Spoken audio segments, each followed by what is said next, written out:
Hello and welcome back to the channel. Okay, so this video is going to be an opinion piece. Basically, I'm just going to sort of just talk about my view on EA possibly being purchased by Xbox. It's not a rumour or anything, I've not heard anything about it.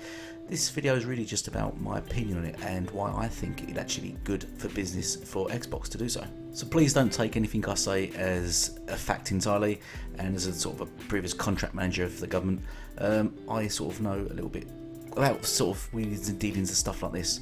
So yes, this is going to be my opinion on what I think Xbox should do next in way of purchase, and I think they should purchase EA games. So firstly, EA Games. What is EA Games? Well, they used to make adventure games, I believe, when going back a long time now to games like Bardstown and such, but now they've moved more on to sport, and the most notable sports games are games like NHL, Madden and FIFA, which is massive in Europe obviously because of football, but they do have a lot of other massive titles under their portfolios, such as Mass Effect, Battlefront, Command and Conquer, and now most recently Star Wars. They have games like Star Wars Squadrons, but also have Star Wars Jedi Fallen Orders under their belt. However, in recent years, games like Madden, FIFA, and even Battlefield have dropped off in popularity due to, I don't know, poor management, or the games are just not as successful as they used to be. I don't know if it's just they're just too copy-paste and there's not enough change with each year. Maybe they should extend them and release them every 2 years rather than every year annually. But those games have dropped off, and EA are feeling sort of the crunch on that. But overall, we know their games don't need an introduction. Everyone knows the name Madden, everyone knows FIFA, everyone knows Battlefield. These are massive titles that bring in big gamers and lots of money, and they're very successful. Even when they dip in popularity, they're still massive successful titles, and in the esports as well. But personally, I think where they're most successful and their best studio they have under their belt is Respawn. Now, Respawn are a massive studio. They make games like Titanfall. They're working on the Jedi Fallen Order titles now, which is very successful. They also made Apex Legends, which is a massive success. In fact, it was reported recently that its order game brought in £2 billion, or dollars I should say, for the company, which is massive. The game is competing basically head to head with Fortnite, and it's down up there with it. The game is massively successful. It's a fantastic game, and the game just continues to grow, I believe, and it's continuously supported, and it's a perfect example of probably how Halo Infinite should be. You see, the whole point how a subscription service works is to keep people engaged, keep people subscribed, keep them inside the service. So for that, you need to continuously release games, give content, just to keep people engrossed and never to want to leave, basically. And you need to keep offering services and keep offering quality of gaming. And other than Activision, I don't think you would get a better publisher than EA Games. I would put them over WB Games as well.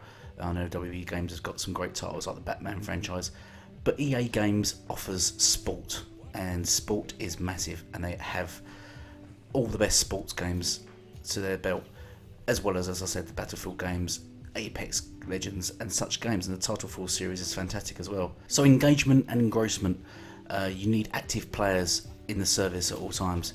So the best thing to do would be to buy EA Games, and I would personally make games like Battlefield, Apex Legends, all their sports games, still keep them multi-plat, but all in the service day one.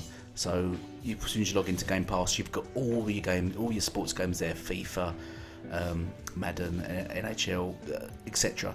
Plus you'd have Battlefield in there, and then you'd have your Apex in there. Now, why Apex would be different in Game Pass is that it would unlock everything. So all the things you can unlock in the game, the characters and that, would already be unlocked via Game Pass.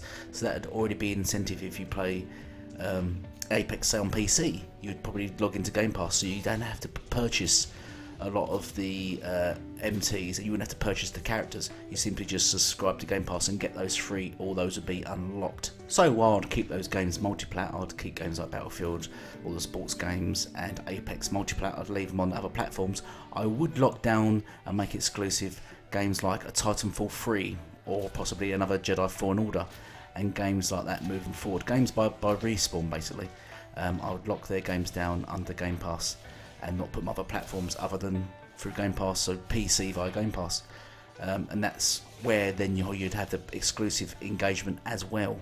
because ideally they need to hit the casual market, and you can't get more casual than games like COD, massive successful games on all platforms. So now they own Activision, Xbox, we're going to have COD annually into Game Pass, which will bring in a mass audience. But the next biggest casual market is the sports games, especially FIFA. If you get them and put them in FIFA, you're going to bring over that casual market too. You need these constant players that all they do, you get some people that so really buy consoles for those games, literally for Call of Duty and FIFA, and that's all they play, and that's the engagement you need to make a subscription service successful. And I think they know that, and they did that with Activision and Bethesda games. Bethesda games are exceptionally massive, even though people try to put them down now. The Fallout games are such a massive, and Skyrim massive successes. But more importantly, the next, other than Activision I said earlier, is the sports games. Massive games, massive engagement, and that's what Game Pass needs. And then, as I said, with games like Titanfall 3 being dropped in Game Pass day one, exclusive, those games are equally as fantastic and massive as well, and that would pull then the exclusivity, the sort of the more hardcore gamers in, that sort of go to consoles solely for certain games called exclusives, namely.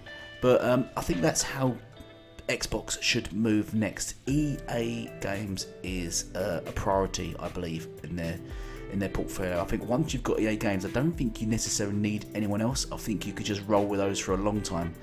With all those games, another publisher with a long list of games and studios under their belts.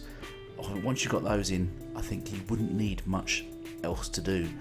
WB Games would be a great purchase, but EA Games and Activision is where the massive market, casual market is, and you need to pull those people in and make Game Pass a success before you can start reaching out and branching out to other studios and stuff, because once you've got that engagement and that, and once you've got that freedom, once you've got that hold on players and that, then you can start sort of toying around other studios. But at the moment they need to focus on sort of direct engagement, because Game Pass needs a constant revenue stream, and you will get that through constant subscribers, and you get that from hitting the casual market. Anyway, let me know in the comments down below what you think. I'd love to hear your thoughts. Thanks for subscribing. Please hit the alarm thing, I think it is, a little bell that keeps you up to date with all my recent videos. Thank you for the continued support. Please like and please share this out where you can. And thank you once again, and goodbye for now.